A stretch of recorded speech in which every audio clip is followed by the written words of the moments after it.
The first money agents them be. Here's your opportunity to become a first money agent. No matter where you play, Kanu to Igbo them day, Abatu Yaba them day. The first money agents them be.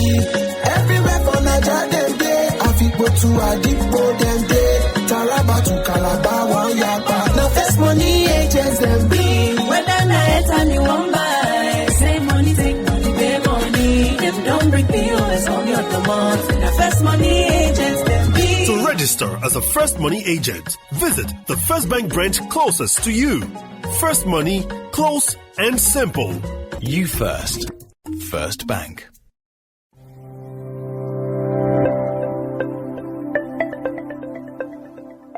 Hello, this is Fabulous Julian. Welcome to Entrepreneur Showcase, brought to you by First Bank, the bank that puts you first all the time. This is a program that follows SMEs on their business journey, explores the ups and downs of people in the entrepreneurship ecosystem, and offers advisory services to help them improve their businesses. On today's episode, we will be talking about how to increase productivity as a business owner to get more work done. And with me is Ajigo Ajung, an information technology expert with over 20 years experience. She's a consultant, training facilitator, speaker, mentor, and coach. Welcome with me, Ajigo. Let's meet you. Please introduce yourself. Thank you so much, Fabulous Julian and the First Bank Group. I'm so honored to be on the first podcast show. So again, like she has said, my name is Ajigo Ajung. I reside in Abuja, Nigeria. I'm an executive director at Right Track Consulting, and my goal has always been to, leverage best practices, and all of that to increase people's productivity, how people do their work, how people adopt technology. And we've done this for lots of businesses across Africa and the diaspora. I'm so excited to be here, and I look forward to this beautiful conversation. Thank you very much, Ajigo. Okay, so in our today's world, as an IT expert and business owner, what does productivity mean? Excellent question. Productivity means a whole lot, but ordinarily it means how are you managing your time day by day? How are you managing the time for your team members day by day? So I would say productivity is the state of being able to create, particularly at a high quality and quick speed, because it has to do with you being organized and intentional. I have this Elon Musk quote that says, if you give yourself 30 days to clean your home, it will take 30 days. But if you give yourself 3 hours, it will take you 3 hours. So that means if we put in the right time to what we do, what we want to accomplish, we are able to work better, more efficiently, and faster. So that's what productivity means to me. But I notice a lot of business owners are not intentional about tracking their goals, their productivity. Sometimes they do bring in staff, but the staff, nothing is being measured truly, around what their deliverables are and things like that. So let's borrow a bit of some principles from management. Management talks about KPIs, key performance indicators.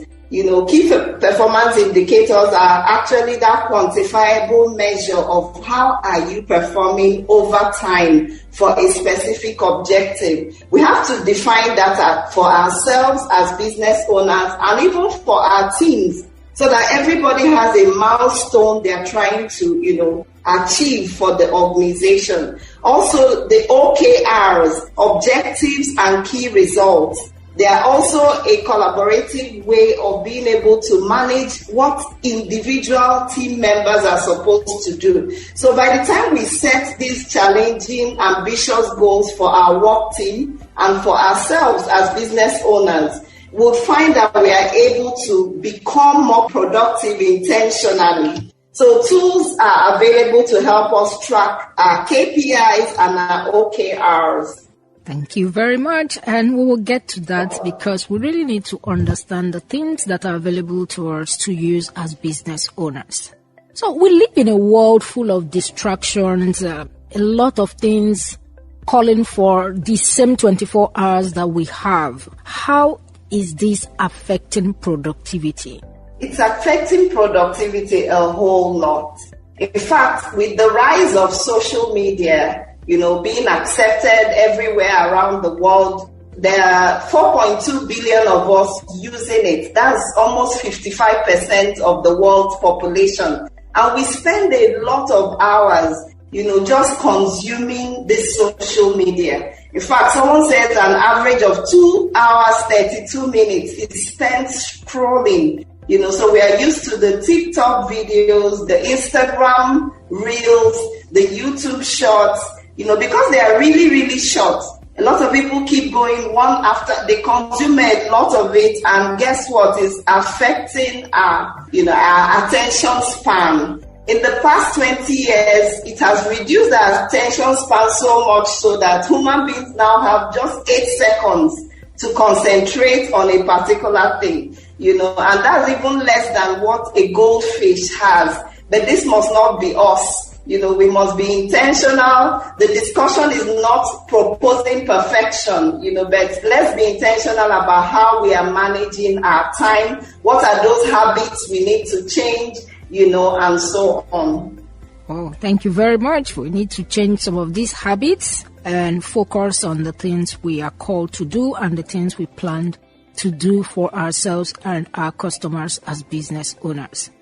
Thank you very much for that. And the question I want to ask here is, how can business owners stay more productive without burning out, despite the fact that their lives is full of activities, production, marketing, getting customers, staff issues, sales? So how, as an expert, how do you advise business owners to stay more productive without burning out?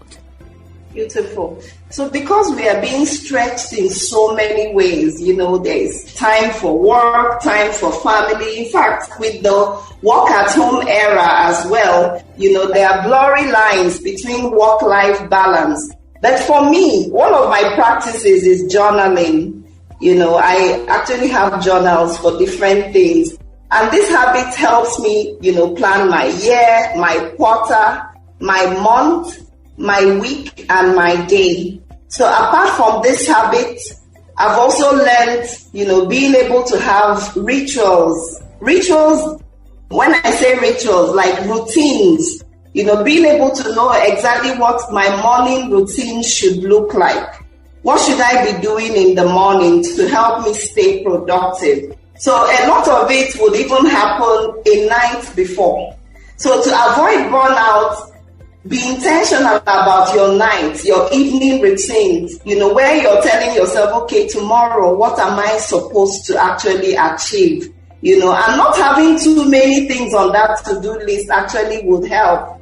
So one idea is use of batching, doing similar tasks around the same time so that you're not switching from one task to the other that is totally unrelated. And then another is delegating. Make sure that you're delegating clearly to your team members. Delegation would help cut down, a lot of time that would have been lost doing the things that maybe this is not even your forte. It's not something you're strong in. You don't have those skills for this particular thing. Why don't you delegate it out or even outsource it out, like we would say? And then a lot of what business owners can take off their plate can also be done by technology, which we'll get to. So some of those mundane tasks, you can actually use a tech tool to take care of it.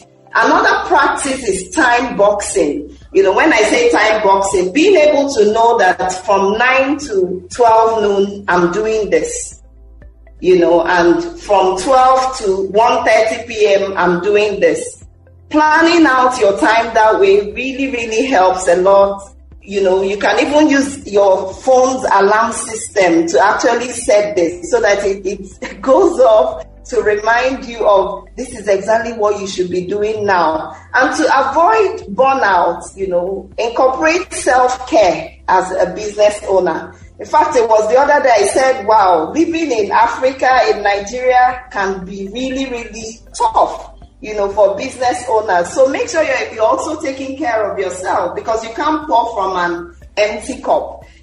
Take walks, exercise, sleep a little bit longer if you can. Pick up a hobby that takes your mind off your regular, business work and all of that. That will help take care of yourself, renew you so that you're not burnt out and you're able to actually deliver and become productive.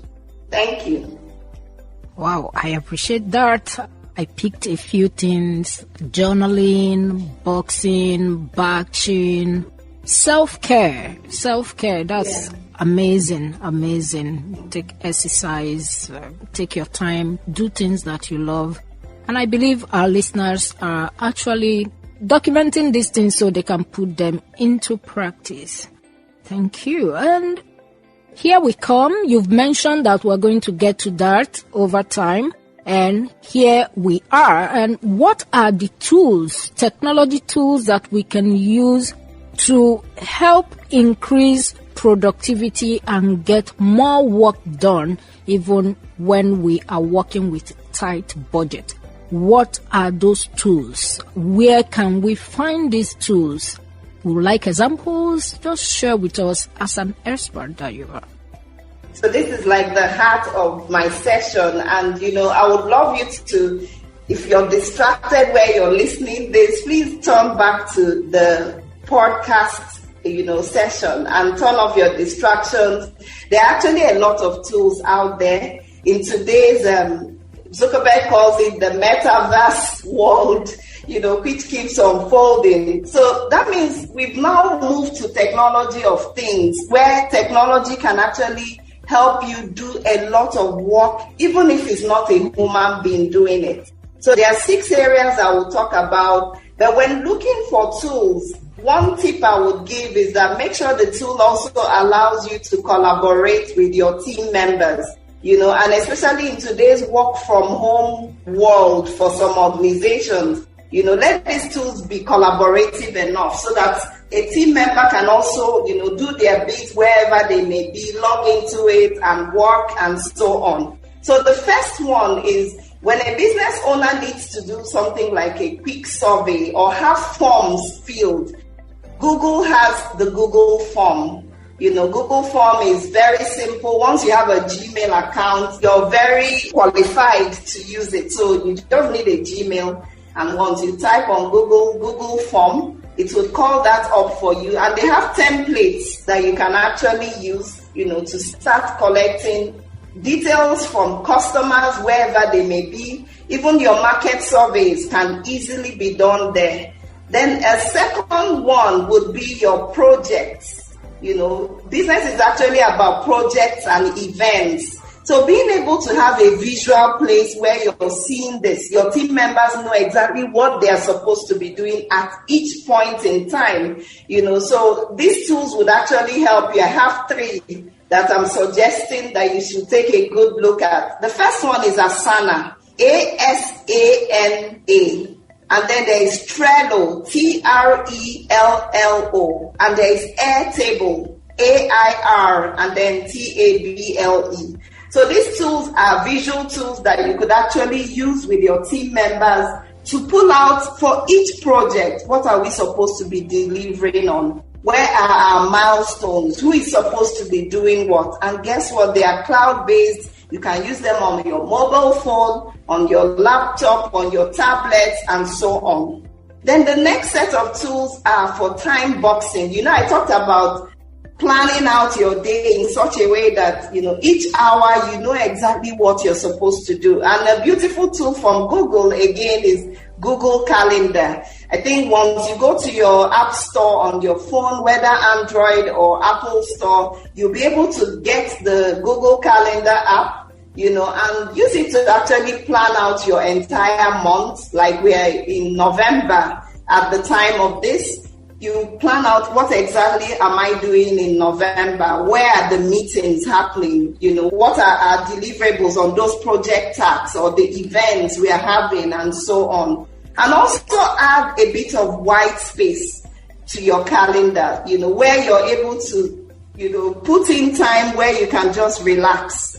It doesn't need to be planned out like every single hour. So you're also optimizing your dead time. Like you're waiting in a bank to be attended to. You went to a dentist. You went to do your hair. It's not your turn yet. You can actually put in some little tasks you could do in 10 minutes, in 20 minutes at those times. Things like listening to an audio book, or even motivational videos. All of those things have a way of working on our minds, and we want to push and do our best. The fourth tool is your time tracking apps. So one special app I would love to mention is Toggle, Toogl. So Toggle is a free time tracking app, especially if you work with teams that bill you for specific hours they're putting in to do some work. So there it would highlight exactly what they are doing hour on the hour, so that you're able to pay them for the work done. So time tracking would even make your team members sit up and not be distracted, so that they can focus on the work at hand. The fifth tool would be automation tools. When I say automation, I mean your apps talking to an app. So an example could be you have a form, maybe it's a form that people need to use to actually access a service. So they are filling out their details, name, emails, and all of that. But then because you don't want to have your hands or your team members' hands on it, you're using these automation tools to actually have the app talk to the app. So there are AI tools, and two examples are Automate.io. So your Google form, you can make it connect with your email and send out a message to the person that fills the form once they fill the form, and acknowledge that, this form has been filled. Now, this is at the basics. It can do quite a whole lot. So Automate.io is a beautiful automation tool. There are also tools like Automate.io, Zapier, and IFTTT. I think you should take a good look at these tools. They would actually do so much, that even if your team members are not there physically, these tools are actually helping you respond to customers. Because guess what? These days is about quick delivery. Who is answering the customer fast? So these tools would help achieve that for your business. Another tool would be for your standard operating procedures. Some of us do hire staff, but then they don't even know how exactly and in what sequence should I carry out a piece of work. So tools that you could use include Zoom. We're all used to Zoom. You can actually use it to record the steps, direct them on exactly what to do and when. Another tool I would mention would be Loom. So these tools can actually be used to visually record what you want your team member to do, and when you do hand this off to them, it becomes really easy. And when you combine this with tools like Google Docs or even Microsoft Word to itemize a checklist of how they're supposed to do some work, you find out that the productivity of that staff, of your team, of your whole organization would improve tremendously. Then a bonus tip would be invoicing and receipting. There is a tool by this Nigerian guy, I think he lives in the UK, it's called MyCO, MYCO. It's a beautiful tool that would help you invoice your customer, send reminders on these invoices, and also get your receipts done, and then do all of this automatically. And that is what you want your business to look like in today's world. So those are excellent tools that if you do start using them, you will start seeing a difference with how your business is being run and how your productivity is also being improved. Thank you so much, Julian. Thank you very much, Ajigo. My note is full, and I hope our listeners are making notes as well. So I got things like Google Forms, Asana, Trello, Airtable, Audiobook, Toggle, Zoom, Loom, and even the ones we've been using before now. Thank you very, very much. And I believe that using these things in our businesses will help us, like you have shared, improve tremendously. But I also want to ask, we have different sides of life. Our female business owners are mothers, they are daughters to people, they are friends, they have cousins, they have nieces. What are the other practical, common tools that can help productivity? Like I was sharing with someone briefly, and I said, wearing wig is a productivity tool for me, so I'm not going to the salon. I'm not going to the salon. I save time to do other things. So are there tools you have used as a business owner that are not these regular ones or these ones you have listed, but they've helped you as an individual? And if you can share with us, we'd like to hear. Okay.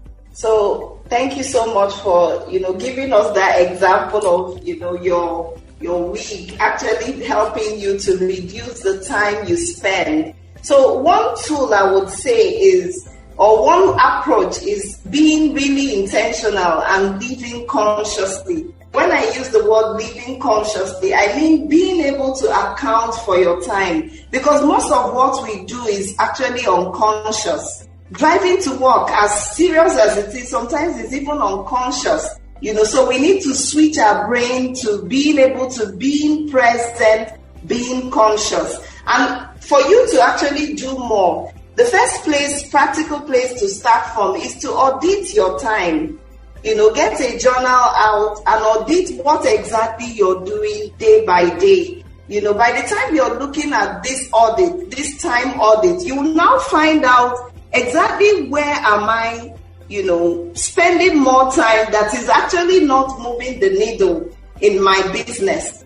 So when you find those particular ones, I would now tell you to go back to your drawing table and categorize them into the ones you would delegate to your team members. If they don't have the skills, which ones should you outsource? Outsourcing means someone outside of your organization can handle this. So I would suggest you take a look at people like these days we have virtual assistants, online business managers. If there's a particular thing that the learning curve will take me so long, in fact, in 1 year, in 2 years, I may not finish learning this thing. If you have the resources, please outsource this to virtual assistants or online business managers. They would actually help you do so much. So by the time you're auditing and, making amends this way, you find out that you're actually improving your business in a practical way. I hope that helped. So helpful. Thank you very much, Ajigo. And we would like to ask, do you have final words to encourage our listeners? Tell them just action points, what they can do going forward. Just give us something to take home, plus the things you have shared with us. Let's hear from you. So my final words will be to go back to the drawing board. Make sure that you're looking at your business holistically. Sometimes we spend time working in the business, but not on the business. So when you work on the business, you're becoming more strategic about how you're doing your things. So I would suggest you look at your goals with new eyes, after this episode. Look at setting SMART goals. We've heard that acronym: specific, measurable, achievable, realistic, and time-bound. Even as the year is about to, run out, there's still more than enough time, which if harnessed, you're actually going to see a lot of results. So write all of those plans down. What can you still do in 2021, for instance? What can you do in 2022? Or whenever you're listening to this, what extra things can you do? What I would also suggest as my final words is, those things you need to do that are really, really important in moving the needle in your business, put them on a business vision board, just like you have a live vision board. What is the vision of this business? When you write it down, keep it in a visual place. Your vision board can be a physical vision board. It can also be a digital one, which you can make on your home screen, as screensavers for your phone. It becomes more real to you, and make sure you also incorporate your team so that they see the vision, they catch the vision, and once you do this, you'll see that the productivity, the purpose of that business, will be enhanced. Start structuring your business with some of those tools we've actually mentioned. In larger organizations, we'll say it's a digital transformation. And you can start small, little efforts, here and there. Sometimes we underestimate what, if we are doing continuous improvement activities, what making, small improvement here and there. How at the end of the year, at the end of a quarter, at the end of a month, they do add up, and I will also suggest you celebrate your wins, celebrate all the things you're doing right, celebrate your team, the people that are helping you accomplish this. All of this will help you all stay motivated, to actually doing the work and getting results. Thank you so much, Fabulous Julian, for this opportunity, and I hope this has been really helpful to you. Thank you very much, Ajigo. It's actually a helpful one, and I believe our listeners will go over this episode one more time and implement everything you have shared with us. It's still the Entrepreneur Showcase from First Bank, the bank that puts you first all the time. This episode has been amazing, and I will encourage you to join us on other episodes, because we're going to bring amazing people to teach and share with us how they are doing it on this entrepreneurial journey. Thank you for joining us on this episode. Follow us on Instagram at First Bank Nigeria and YouTube at First Bank NGR. Until next time, bye for now.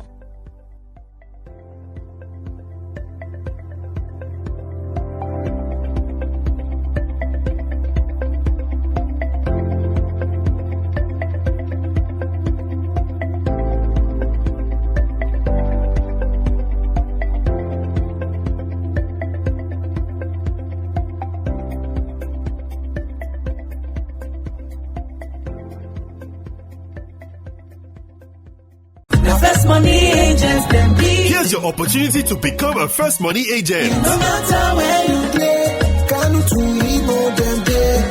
Abatu Yaba, them day. The First Money Agents, them be.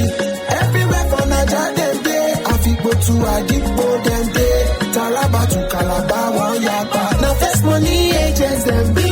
Whether night and you want buy, say money, take money, pay money. Them don't bring POS on your domot. The First Money Agents, them be. To register as a First Money agent, visit the First Bank branch closest to you.